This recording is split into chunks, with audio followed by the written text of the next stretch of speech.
Karaksalo Agartala Press Club kaisiba sanmungti Aam Aadmi Party kaisa koktom pandak khlaika ar manjaka haste committee dole hangkorni co-incharge Pravin Kumar Goy, Vikram Debarma, Sotto Debarma, John Debarma khobei bodolni kubuni adoro koktom pandao koknar thani co-incharge Pravin Kumar Goy saka bwskani 2023 Bidhan Sabha o Chongmarigo batainai Aam Aadmi Party bo te hasteo Aam Aadmi Party no grakhi songjanani bagai borni kaisiba sarmuna koktom bwskango khurjawai saka 30 August press ক্লাবে আমাদের আম আদমি পার্টির পক্ষ থেকে আজকে press meet আমরা আমন্ত্রণ করেছি। তার জন্য প্রথমে বিভিন্ন মিডিয়া থেকে আগত যারা আছেন আমার মিডিয়া বন্ধুরা, আপনাদেরকে আমি অসংখ্য ধন্যবাদ জ্ঞাপন করছি। এবং এখানে আমাদের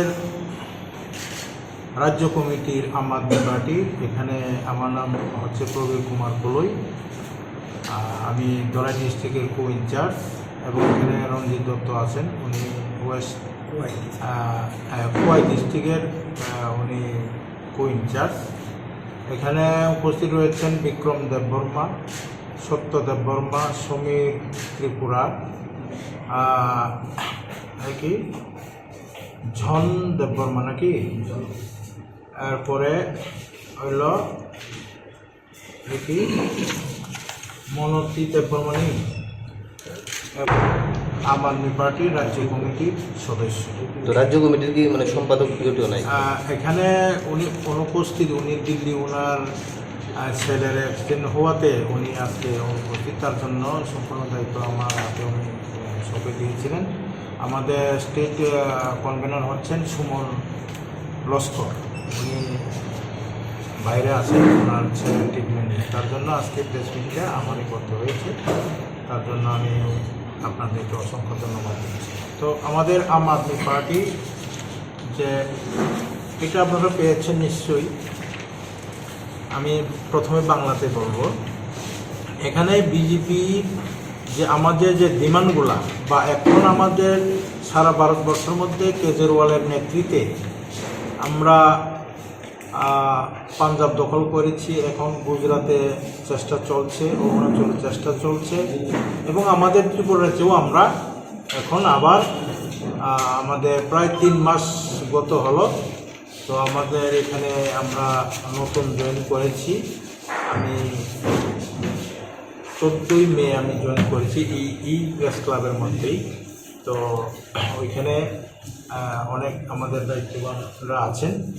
তো আমাদের যে দাবি বা আমাদের যে বক্তব্য, এটা সারা মানে ভারতবর্ষের মধ্যে একই আমাদের বক্তব্য, একই আমাদের দাবি। তো আপনারা লিফলেট পেয়েছেন, দেখুন এখানে বিজেপি করে টাকা ব্যবহার করছে যা সাধারণ মানুষের রক্ত ঘামের মূল্য আসে তাদের কোটি কোটি বন্ধুদের ঋণ শোধ করতে। কারণ এখানে আমরা দেখছি নীরব মোদী, এরপরে আদবানি, কত মানে হাজার হাজার কোটি টাকা কোটি কোটি মানুষদেরকে মোদিজি ব্যাংকের ঋণ মুকুব করেছে। এটা আমাদের আম জনতার টাকা। তো 2 নম্বরে হচ্ছে আপনাদের টাকায় বিধায়ক কিনে বিজেপি এখন পর্যন্ত অনেক রাজ্যের সরকার পতন করেছে, যেমন মহারাষ্ট্র, গোয়া, কর্ণাটক, আসাম, মধ্যপ্রদেশ, বিহার, অরুণাচল প্রদেশ, মণিপুর এবং মেঘালয়ের সরকার পতন হয়েছে। জনগণ অনেক প্রত্যাশা নিয়ে একটি সরকার বেছে নেয় এবং বিজেপি অর্থের ভিত্তিতে বিধায়কদের কিনে সরকারকে পতন করে। কারণ আমরা দেখছি যে মোদিজি বা বিজেপি ভারতবর্ষে আমাদের অটল বিহারী বাজপেয়ীর পরে যা আমরা দেখলাম বিভিন্ন রাজ্যে, যেটা আমি আপনাদের সামনে যেটা উল্লেখ করলাম, সেখানে বিধায়কদের কেনা বেচা হচ্ছে, কোটি কোটি টাকার লোক দেখিয়ে ওরা অন্যান্য যারা বিজেপির বিরুদ্ধে যে সরকার আছে তাদের এমএলএদেরকে কোটি কোটি টাকার বিনিময়ে তাদেরকে বিজেপিতে জয়েন করিয়ে ওরা সরকার পতন ঘটাচ্ছে। তার বিরুদ্ধে আমরা আম আদমি পার্টি লড়ছি। সর্বত্র প্যাটার্ন রয়েছে, এই সমস্ত রাজ্যে বিজেপি, সিবিআই, ইডি অভিযানের ভয় দেখিয়ে সারা দেশের 277 জন বিধায়ককে কিনেছে। এবং এমনি যদি 20 কোটি টাকা সমস্ত বিধায়ককে দেওয়া হতো, তবে এখন পর্যন্ত 5,500 কোটি টাকা বিনিয়োগ করা হচ্ছে। তাহলে তারা এইভাবে যে বিধায়কদের যে তারা কেনা বেচা করছে, এমন 277 জন বিভিন্ন বিজেপির বিরুদ্ধে যে যারা বিধায়করা আছেন তাদেরকে 20 কোটি টাকা দিয়ে কেনা হচ্ছে। এতে দেখা গেছে 5,500 কোটি টাকা বিনিয়োগ করে। তো ওই টাকাটি কোথা থেকে আসছে? নাম্বার 4, আপনারা সবাই নিশ্চয়ই জানেন যে দিল্লিতেও বিজেপি আম আদমি পার্টি প্রত্যেক বিধায়ককে 20 কোটি টাকার প্রস্তাব দিয়েছে। বিজেপি 40 জন বিধায়ক চায়। তাই আমরা বিজেপিকে জিজ্ঞাসা করতে চাই, তারা 800 কোটি টাকা কোথায় রাখছে? এত টাকা বিজেপি পাচ্ছে কোথা থেকে? কারণ আমাদের আম আদমি পার্টি, কেজরিওয়াল এখন দিল্লিতে, উনি মুখ্যমন্ত্রী আছেন, তো ওখান থেকেও আমাদের আম আদমি পার্টিকে ওরা 20 কোটি টাকা দিয়ে ওরা আম আদমি পার্টির বিধায়কদেরকে তারা কিনতে চাইছে। তাইলে এখানে দেখা গেল যে 40 জনে প্রায় 800 কোটি টাকা। সেই টাকাগুলি কোথা থেকে আসছে তার আমরা জবাব চাই। 5, আমরা যদি দিল্লির 800 কোটি টাকা যোগ করি তাহলে এখন পর্যন্ত বিজেপি বিধায়ক কিনতে 6,300 কোটি টাকা খরচ করেছে বিজেপি। এত টাকা কোথা থেকে পায়? এটা কার টাকা? এটা আমাদের প্রশ্ন।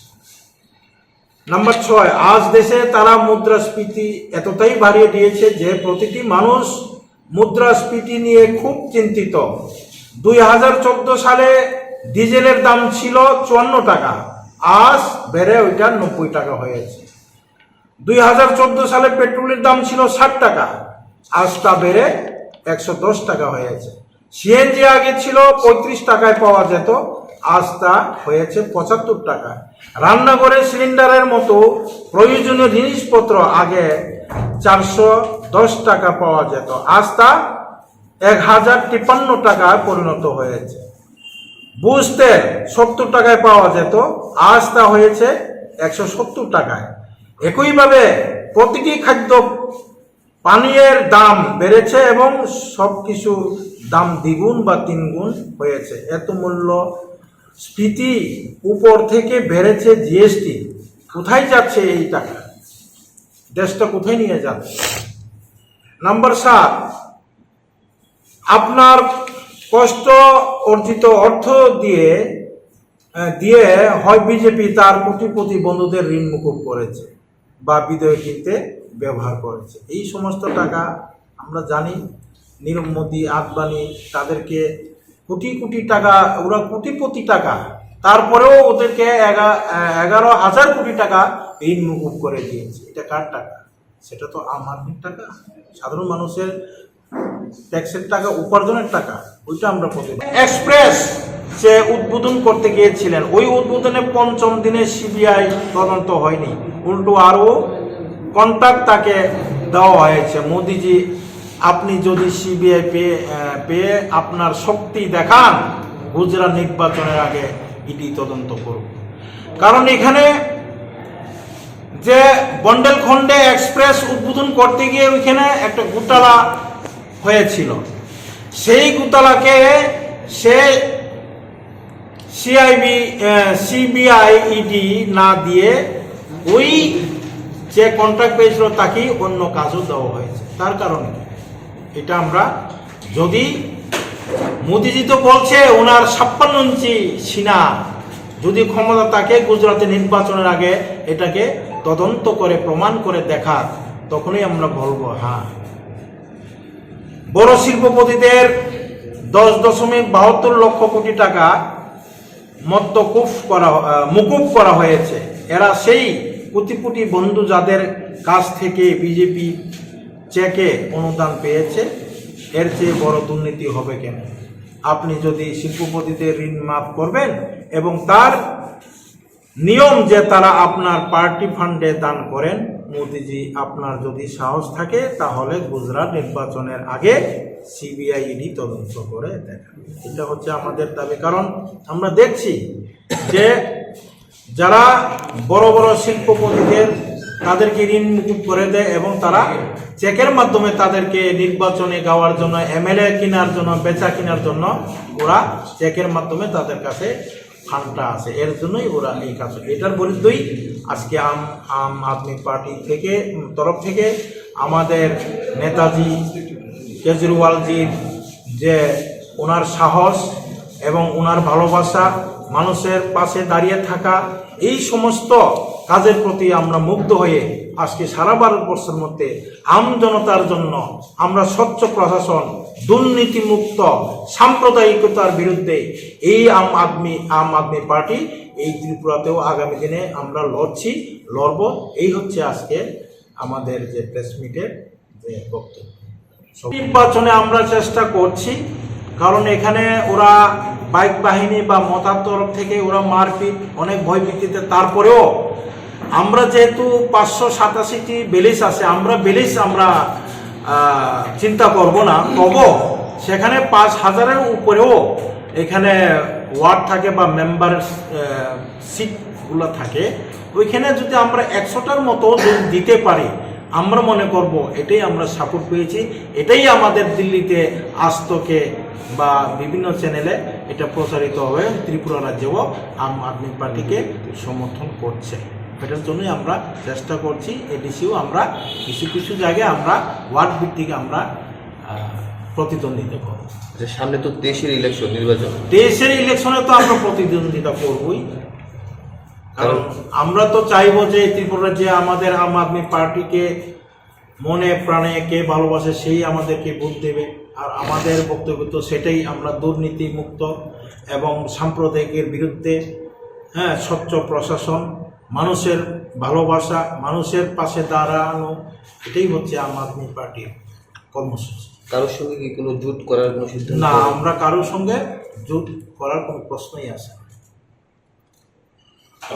আপনার নামটা কি বললেন? আমার নাম হচ্ছে প্রবীর কুমার প্রভু। প্রবীর কুমার। প্রবীর কুমার প্রভু, PRABIR।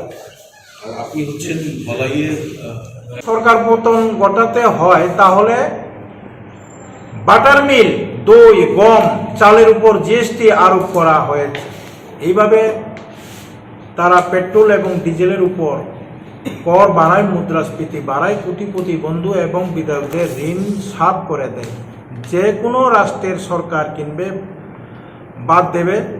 বিজেপি গরিবের টাকা চুষছে, সব টাকা খরচ হচ্ছে মোদিজির ক্ষমতা পর। কারণ আমরা দেখছি এখন চাল, মুড়ি, চিড়ার উপরেও GST লাগিয়ে দিয়েছে। তো এটা তো সাধারণ গরিব মানুষের উপর, আম আদমির উপর এটা চাপ পড়েছে।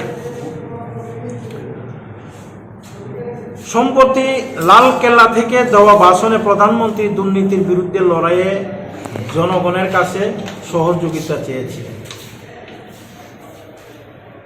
আম আদমি পার্টির জাতীয় আহ্বায়ক এবং দিল্লির মুখ্যমন্ত্রী জি অরবিন্দ কেজরিওয়াল জি প্রধানমন্ত্রীকে দুর্নীতির 5টি জ্বলন্ত সমস্যা সম্পর্কে বলেছেন এবং চ্যালেঞ্জ করেছেন যে তিনি যদি সত্যিই দুর্নীতির বিরুদ্ধে হন তাহলে তাদের তদন্ত করে দেখানো হোক। গুজরাটের যুবকরা পরীক্ষার পেপার পাসের কারণে উদ্বিগ্ন। প্রতিটি পেপার যা হওয়ার কথা ইতিমধ্যেই ফাঁস হয়ে গেছে। গুজরাটের 27 বছর ধরে বিজেপির সরকার রয়েছে। মোদিজি সাহস থাকলে গুজরাতে নির্বাচনের আগে দোষীদের জেলে পাঠানো হোক, এটা আমাদের দাবি। এখন পর্যন্ত গুজরাটের মোদিজির এক বন্ধুর ব্যক্তিগত বন্দর থেকে 22,000 কোটি টাকার মাদক ধরা পড়েছে। যদি মোদিজির সাহস থাকে তাহলে গুজরাতে নির্বাচনের আগে CBI ED তদন্ত করে দেখান। গুজরাতে নকল মদ পান করার কারণে 50 জনেরও বেশি লোক মারা গেছে। এই ব্যবসা বিজেপি নেতা যুগশাস্যে পরিচালিত হয়। মোদিজি আপনার যদি সাহস থাকে গুজরাট নির্বাচনের আগে CBI ED তদন্ত করে দেখান। যেমনটা আমাদের দিল্লির স্বাস্থ্যমন্ত্রীকে ওরা বিভিন্নভাবে হ্যান্ডস্টা করছে, কিছুই তো পায়নি, তবু একটা স্কুপ পাই কিনা ওরা চাইছে এবং গুজরাটের মুখ্যমন্ত্রী দেবে এবং কোটি কোটি টাকা দেবে, এইভাবে প্রলোভনও দেখিয়েছে। কারণ একটাই কারণ যে দিল্লিতে আমাদের আম জনতা পার্টির শিক্ষামন্ত্রী উনি বেসরকারি স্কুলকে সরকারি স্কুল করেছে, যাতে এখানে আমাদের গরিব ছেলে মেয়েদের, আমাদের গরিব কন্যাদের যারা পড়াশোনার সুযোগ সুবিধা পায়। কারণ আমরা প্রাইভেট সেক্টর যদি হয়, প্রাইভেট স্কুলে যদি হয়, তাহলে আমরা টাকা পয়সা সেখানে দিতে হয়। তো আমরা ত্রিপুরা রাজ্যে দেখলাম কি, ত্রিপুরা রাজ্যে যতটি স্কুল সরকারি স্কুল আছে এখন ওইটাকে বেসরকারি স্কুল করা হয়েছে, রাত আর দিন তফাৎ। তো কিভাবে সম্ভব করা হয়েছে এটা? কারণ এক নম্বর হচ্ছে আমাদের দুর্নীতি মুক্ত। আপনারা জানেন এই গত 3-4 মাস হয়েছে মাত্র পাঞ্জাবে যখন আম আদমি পার্টি 92টি সিট নিয়ে আসছিল, আমাদের স্বাস্থ্যমন্ত্রী শুধু 2% উনি ঘুষ চেয়েছিলেন, কিন্তু উনাকে আম আদমি পার্টি কেজরিওয়ালজি উনাকে স্টেপ ডাউন করেছে, মন্ত্রিত্ব থেকে নামিয়ে দিয়েছে এবং উনাকে জেলে পাঠিয়েছে। কারণ উনাকে যে বেতন দেওয়া হচ্ছে, উনাকে আগে পিছিয়ে কনভয়, গাড়ি বাড়ি বাংলা, কার টাকা? এটা আম জনতার টাকা। তার জন্য আম আদমি পার্টির মধ্যে সে যত বড় মন্ত্রী হোক দুর্নীতির সুযোগ পাবে না, তার জন্যই তাকে স্টেপ ডাউন করা হয়েছে। এটা সবার গর্ব। এই ভারতবর্ষের মধ্যে একটা নজিরবিহীন, আজকে 75 বছর আমাদের স্বাধীনতা হয়েছে, কিন্তু সেই দুর্নীতিকে আমরা বন্ধ করতে পারি নাই। তার জন্য আমাদের গ্রাম পাহাড়ের মানুষের সমস্ত বঞ্চিত হয়ে আছে, গরিবই রয়ে গেছে। আমাদের 75 বছর 75তম যে স্বাধীনতা, তার কোনো ভ্যালু আছে কি?